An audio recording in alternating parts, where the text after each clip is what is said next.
Let's take a more detailed look at the situation on the ground now. And we're joined by Air Marshal Edward Stringer. Edward, thanks a lot for joining us again this afternoon. So what is the situation broadly on the ground in Ukraine? Yeah, I think Kherson is the big story at the moment. And we've seen even the Russians saying over the last couple of weeks how they're pulling out their civilians from Kherson, which, remember, they claimed to have annexed only on the 29th of September, 3 weeks ago. But overnight, the Ukrainian General Staff has pointed out that they are tracking now the Russians beginning to withdraw their most valuable military equipment, a sure sign that they are planning to give up their hold on the West Bank. And that's going to be difficult. Fighting withdrawal is a difficult thing to do. Would you want to be the last person out of the territory or across that bridge? Difficult to do, requires committed troops, very good command and control, things we haven't seen from the Russian army. And I suspect the Ukrainians are going to make life very difficult for them and try and turn that into a route. It would mean that Russia gives up the only major city it's captured in Kherson, and it leaves it then failing once again on the battlefield with indulging instead in these terrorist tactics we've seen recently, using the so-called suicide drones against infrastructure targets or the civilian population, all of which is, of course, war crimes. So that's Kherson, the Dnipro River, that's where all the bridges are that they're trying to get across. Are there any bridges actually still standing there? Yeah, there are two bridges. There's the main road bridge into Kherson, and then if you go up the river, there's a bridge across the dam at Novakharkovka. And those are the only two major crossing points, and the Ukrainians have been hitting both of those in recent months with HIMARS and other precision rockets. Now talk us through what you know or what anyone knows about these accusations by Volodymyr Zelensky that the Russians are preparing to blow up a dam at a hydroelectric plant. That is the Novakharkovka Dam, which is 2 miles long.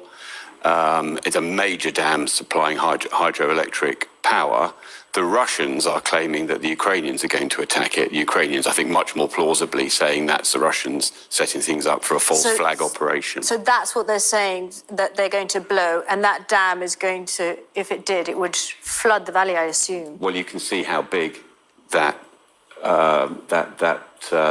lake is. Really, it's more than a lake. It's an inland sea, and all that water would flood into the southern area of Kherson, not just the city, but the whole of the Kherson province, and create widespread destruction. It would be a major war crime. But do you think they'd do it, though? I don't. I think they have mined the bridge as part of their terror campaign to try and shock people so that they will negotiate with the Russians and give them what they want, what the Russian army can't win for them on the battlefield. But the real reason I think they won't do it is because that's the source of the water that's piped through to Crimea. And so it'd be a big shot in the foot for the Russians to take out their sole water supply to the peninsula of Crimea itself.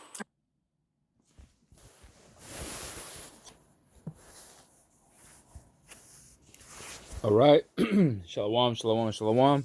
First and foremost, I'd like to give all praise and glory and honor to Yahweh, by Hashem Yahushai, by Hashem Rakakadash. Double honors to the apostles and the elders from the great millstone. Shalom to the brothers and sisters, House of David. Today's date is October 22, the year of 2022.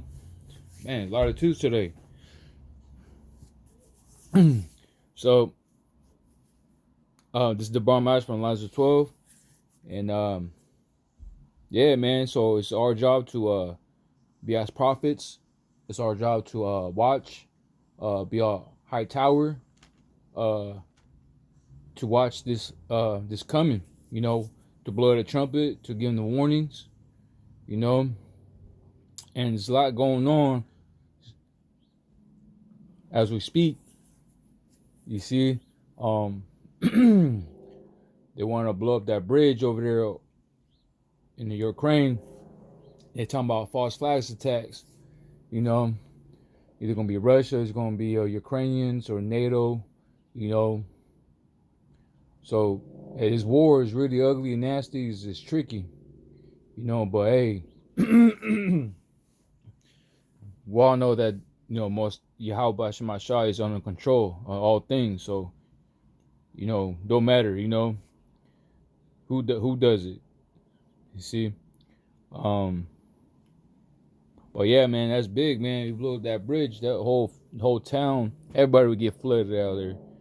You know, so it's going to escalate more amped up to this World War III. You know, so we gotta watch.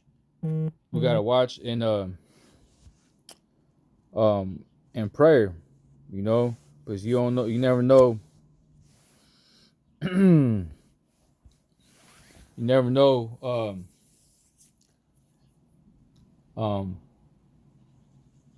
It's peace and safety and sudden destruction coming. You know, so we gotta really watch. For those people that ain't watching, they're gonna be, they're gonna be, what's I looking for? They're gonna be not stable. You know. So let's grab a couple of scriptures. I don't want to make this too long. Just go ahead and start with hold on. Let's see here.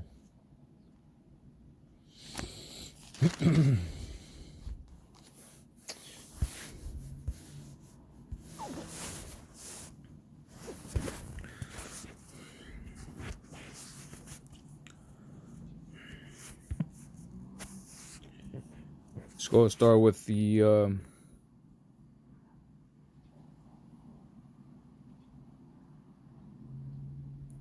Ezekiel, the 3rd chapter. It says 17, it says, Son of man, I have made thee a watchman unto the house of Israel. Therefore, hear the word at my mouth and give them warning from me. That's right. So that's our job to do, is to watch and blow the trumpet and give them, the house of Israel, the warnings, So let's go to a book of New Testament, Matthew chapter 24. It says, verse 3, it says, And as he sat upon the Mount of Olives, the disciples came unto him privately, saying, Tell us, when shall these things be? And and what shall the sign of they coming and of the end of the world? And Yahushua answered and said to them, Take heed that no man deceive you, for many shall come in my name, saying, I am Hamashiach, and shall deceive many. Because, yeah, man, I know y'all heard about over in Israel, and some rabbis saying that they talking to Messiah right as we speak. We he's here. We talking to him right now. So yeah, we got the Messiah's over there right now talking to him. That's I seen that a couple of days ago. I was like, man, so you gotta be aware, man. You gotta, this really points to read scriptures, because it says here, for many shall come in my name, saying I am Hamashiach, and shall deceive many. And once again, you got a lot of false prophets out there, so you gotta be aware, and will deceive many, and many got deceived, man. It says, verse 6, it says, and he shall hear of wars and rumors of wars, right? So that's a war, but rumors of war, that's a rumor of war, right? It says, see that he be not troubled, see? So don't be troubled, For all things must come to pass, but the end's not yet. So the end's not yet, because the prophecies is still to come, the RFID chip, the sword, pestilence and famine, Jacob's trouble, so to speak, So we got those coming. But the end's not yet, though. So those, right now, we're witnessing the wars, the rumors of wars.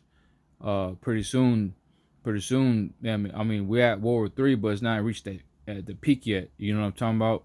It's not, it doesn't really hit full effect yet. You know what I mean? It's getting there. It says, for nation shall rise against nations, and kingdom against kingdom, and it shall be famines and pestilence and earthquakes in diverse places. And all this are the beginning of sorrows. You see? So now, we seen people on sorrow, and you know what I'm saying? Whatever you may be are, man. You know what I'm saying? Hey, you got Israelites scattered the planet, the earth, the sand of the sea. Israel sand of the sea. So you could be Babylon here, United States. You could be Ukraine, could be Russia, you know what I'm saying, part of Europe, you know what I'm saying? So yeah, man, you know what I'm saying? So there's messages for Israelites, So that's why we just read in Ezekiel the 3rd chapter to give the house of Israel, the watchmen, the house of Israel, to give them the warning from the Most High, Yahweh Shemashah, you see? Let's go 1 Timothy chapter 5.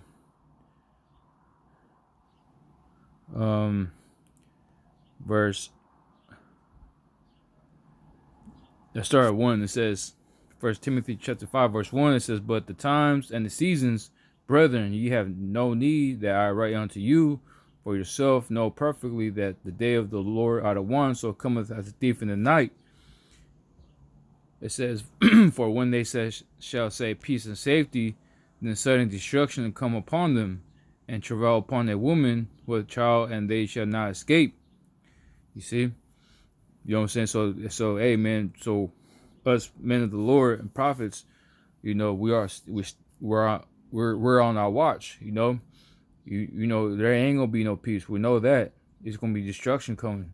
So our Lord said, he's gonna come a thief in the night. So we have to prepare for ourselves, to prepare our minds, body and soul to handle this destruction to come,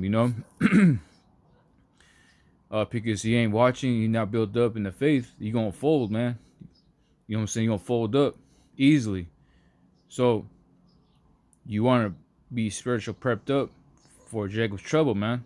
You wanna have confidence in the Lord Yahweh Shemashah. Because if you don't, you're gonna fold, man. It says here, "But ye brethren are not in darkness, that darkness that day shall overtake you as a thief." You see that? So these people are gonna get taken as a thief, man. It says, "You are all the children of light." That's right, because Yahushua is the light. He knows the path. He knows the way, so we follow him. "And the children of the day were not of the night, or nor of darkness. Therefore let us not sleep as do others, but let us watch and be sober." That's right, man. So let us be not asleep, meaning go back to the world, you know what I'm saying, and do others, you know what I'm saying. He's got a lot of men out there went back to sleep, but we gotta watch and be sober, man. Watch and be sober, you know what I'm saying. So we're gonna be sober, meaning that we're gonna be stick with this one truth and one doctrine, and no other books, and nobody can say so. So we know because we're the children of light, so we know what's going on. So we ain't in darkness, "For they that sleep in night, and they that be drunken are drunken in night. But let us who are of the day be sober, put on the blessed breastplate of faith and love, and for the helmet and the hope of salvation." That's right, man. You know what I'm saying? So let us be sober and put a breastplate of faith. You see? So you got to put the whole armor on. You got to put the whole armor, because we're in a battle right now, man. The faith and the salvation, the hope. You know what I'm saying? Your mind, your heart, you gotta be you gotta be solid. Our Lord Yahweh Shemashah. And spiritual prep up for these things. So we seen things coming. And we're almost home. We're close. So we gotta be on our watch. I just want to give you the news, that I seen earlier this morning. So we gotta watch and pray, always. Because, hey, man, anything could go down, Hey, blackouts, EMPs, false flags attacks here, like like what happened 9/11. You know what I'm saying? So hey man, some big's about to happen. So we got to be our watch. You know, just like our Lord Yahweh Shai said. So I'm gonna go ahead and close out there.